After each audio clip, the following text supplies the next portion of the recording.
then should I even have to, should I do shit then? Like, I'm kind of chilling. If I don't have to do it, why should I do it? I'm happy playing Call of Duty, eating buns, and just going to my 9 to 5.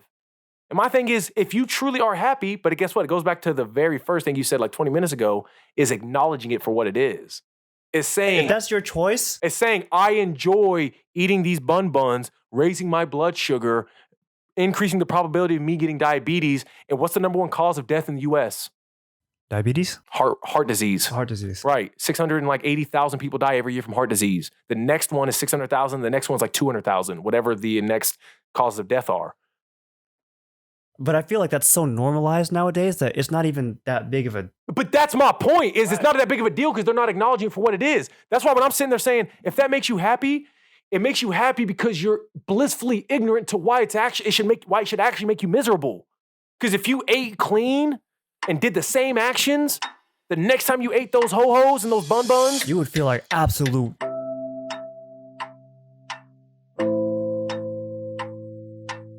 Here's the way I look at it. The people that support me, especially early on, think about how much it would shit on them if I let the people who didn't support me into the VIP whenever we make it. Right, because it's not about the people who didn't support you. You're looking for the people who do support you. Right, and so at that point, it's like the people who did support me, it's like, y'all are guaranteed in VIP because you've been supporting me this whole time. But if people who didn't support me, even though they were my boys and everything back in the day, whatever, but they're not supporting me, it's like, bro, you can understand as my boy, it'd be shitting on the integrity of these people who have been supporting me if I were to let you jump the line. Right. They've been supporting me this whole time, bro. They deserve my effort and energy because they've been reciprocating it. Have you? Then it becomes a logical test of at that point, can you logically compute that? If not, I can't even let you in this fucking club, let alone VIP, because you don't even have the integrity to see the fucking wrongful actions of your inconsideration and your lack of effort. You can't even man up to how little effort could have gone a long way. But you're lazy, complacent, sedentary, whatever the fuck, non-support, inconsideration, whatever it is. You can put whatever label on it. All I know is I'm not getting an extra like or an extra comment or an extra subscriber from the people closest to me who could be helping getting that ball rolling. So it's do you deserve to be in VIP? Have you been supporting since day one? Then get to the fucking back of the line. Accept people for who they are. Place them where they belong. Simple. Yeah, you don't need that validation, bro. Especially when you really start finding that consistent formula, because you'll realize the validation's in here. Yeah. As long as I can validate this, I'm good with it. And every time I put out anytime I put out any content on any social media, does this validate it? Right. And it's so funny because I do preach to people that you don't need external validation, but it really does hit harder when it's the people closest to you. Right. I could put stuff out and I wouldn't really worry about what a stranger has to say. Bro, I don't know you. If you don't like it, just scroll past. Not a big deal to me. But you wouldn't say those same words to the people closest to you. Right. It's actually the opposite. It's, no, stay on it and tell me where I can be better. Yeah. But that's way too much effort at that point. And I just think that's part of having a growth mindset. Yeah. I sat there and watched your Usas and Brandon. Is that his name? Correct. I sat there and watched the whole hour and 30 minutes, or however long it was, or however long. Yeah, like an hour 20. Yeah. Hour 20, yeah. I know it was over an hour. Yeah. I sat there and watched the whole thing, watched the clips. The only thing I know Usa from is from the Rubik's Cube from Shoto days, right? I don't know them. But guess what? My boy Cody's on there. So you best believe I'm going to watch it. Right. And then I'm going to give the same level of respect, consideration, and effort to the entirety of the content, since I'm already here watching it, to where I'm able to learn a thing or two and appreciate a thing or two from Usa and Brandon. Right, because we never stop learning. Never stop learning. Do you know who Diogenes was? So Diogenes was he's considered the father of cynicism. You know what cynicism is? Like a cynic. Oh, like being cynical? Yeah, exactly. So it's somebody who says there's no point to it. It was almost like the first nihilist. Oh, like being nihilistic, saying there's no point in life. And yeah, except for a cynic is more it's not that there's no point, is a cynic looks at it as it's almost stupid, or it's almost a waste. It's almost illogical to put an extra effort to live when you can live basic like an animal. Cynic comes from the word kainikos, which really comes from canine. So cynic means dog-like. So it's the dog-like philosophy, meaning cynics are people who act and behave like dogs, which means they're discriminatory like dogs, meaning they immediately, don't matter who you are, if you come up into their presence, they're immediately discriminating first. I don't want to go into the whole school of thought of cynicism, but cynic, dog-like. Diogenes was the father of cynicism, but what's hilarious is in the book, there's a book called The Lives and Philosophies of Eminent Philosophers. And what it is, it's like a codex of all the school of thoughts in ancient Greece and ancient, I think it's just that ancient Mediterranean area, but I think it's specifically ancient Greece, right? Or ancient, that ancient area. The codex was written by a dude named Diogenes Laertius. So Diogenes Laertius, the same name Diogenes, when he's crediting all the school of thoughts, like he'll say Stoicism is Zeno, right? These different schools of thoughts. And when he credits cynicism, he doesn't say his namesake Diogenes, who's the most famous cynic. He instead says it was Diogenes' teacher, essentially, whose name was Antisthenes. So Antisthenes was the original cynic, the original father of cynicism, but he ended up teaching Diogenes.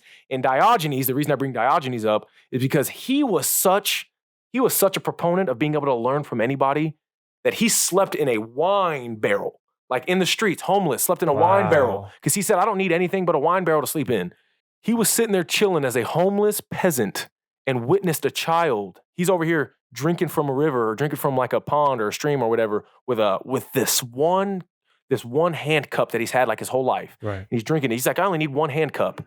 And he looks across the river and he sees this little boy, a child, go into the river with his bare hands and use his hands as a cup. And Diogenes threw his cup and said, I don't know shit. He goes, this little motherfucker taught me something I should have been doing my whole life. This little kid taught me something that I should have had the wherewithal to understand because I'm supposed to be the father of cynicism, even though his namesake a couple centuries later said his teacher was the father of cynicism, but a credible and not a credible, well, I guess credible because he didn't really write shit. So like, how credible is he? But a worthy ambassador of cynicism outright. If anything, he's who everybody deems as the ambassador of cynicism.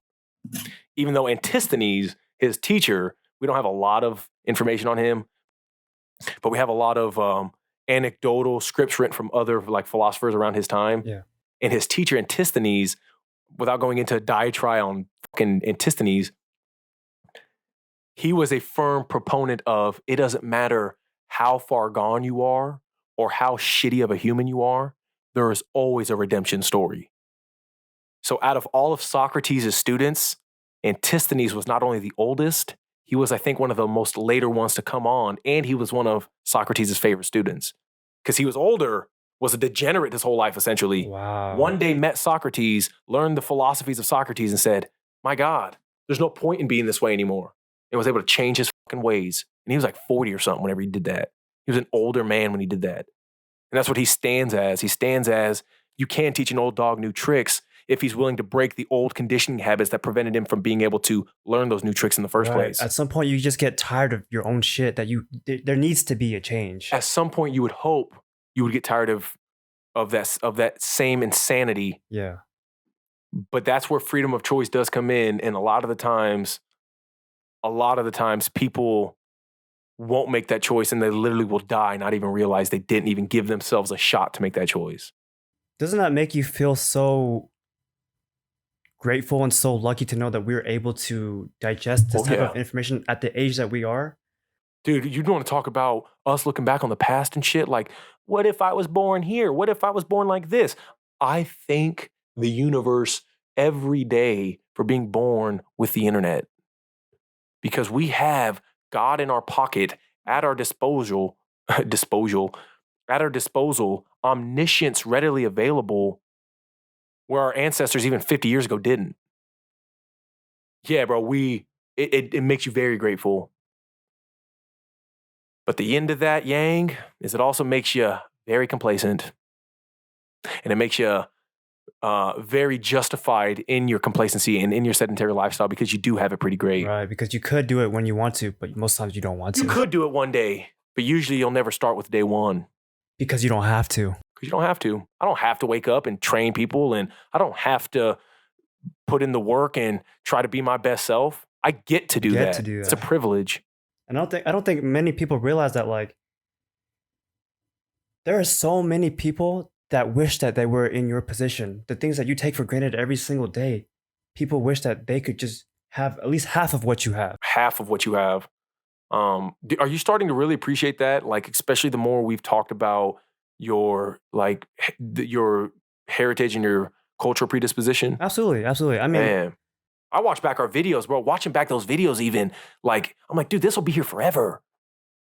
Like we were breaking ground.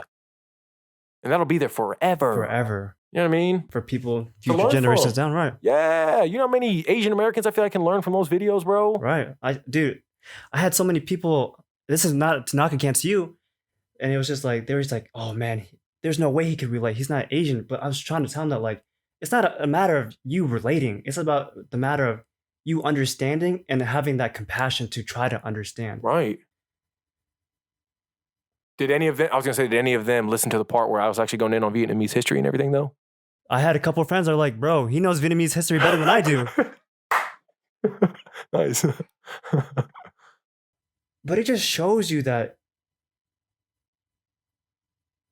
every single day we have a choice. We don't have to do it, but we get to do it. And you have to ask yourself, why do you do the things that you do? If you did it for fun, sure, fine. Like, it's whatever. But at least admit that. Admit it. It's okay to do things for fun. But here's the thing. People get caught up in not living in the truths of their experiences where they blind themselves into actually thinking they're being optimal when they're having those short-term celebrations for cyclical successes, celebrating for the weekend. It just blows my mind that we have so many resources that you can literally do and start anything you want to at this point. I don't think there's an excuse for being lazy anymore with the amount of accessibility that we have nowadays, because everything is automated. Everything is easier than it used to be back then. The only excuse is the quote unquote blissful ignorance. Right. And then it's like, how blissful is it? And that's what I told Justin on the last podcast. Justin goes, well, it's not blissful, bro. Like, they're living shitty lives. And I go, no, you're right. It's not a blissful life they're living.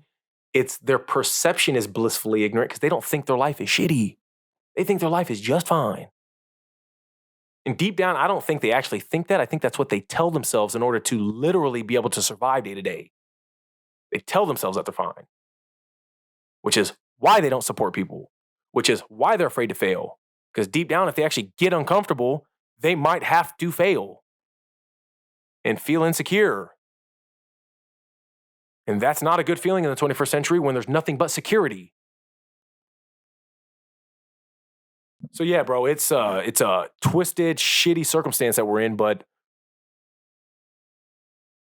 I think it's the necessary evil for how great we have it. Right. Because like you said, we don't have to do shit. We get to do shit. And so many people literally look at that for what it is and they go, then should I even have to, like, should I do shit then? Like, I'm kind of chilling. If I don't have to do it, why should I do it? I'm happy playing Call of Duty, eating buns, and like just going to my 9 to 5. And my thing is, if you truly are happy, but guess what? It goes back to the very first thing you said like 20 minutes ago, is acknowledging it for what it is. It's saying, if that's your choice. It's saying, I enjoy eating these buns, raising my blood sugar, increasing the probability of me getting diabetes. And what's the number one cause of death in the U.S.? Diabetes? Heart disease. Heart disease. Right. 680,000 people die every year from heart disease. The next one is 600,000. The next one's like 200,000, whatever the next causes of death are.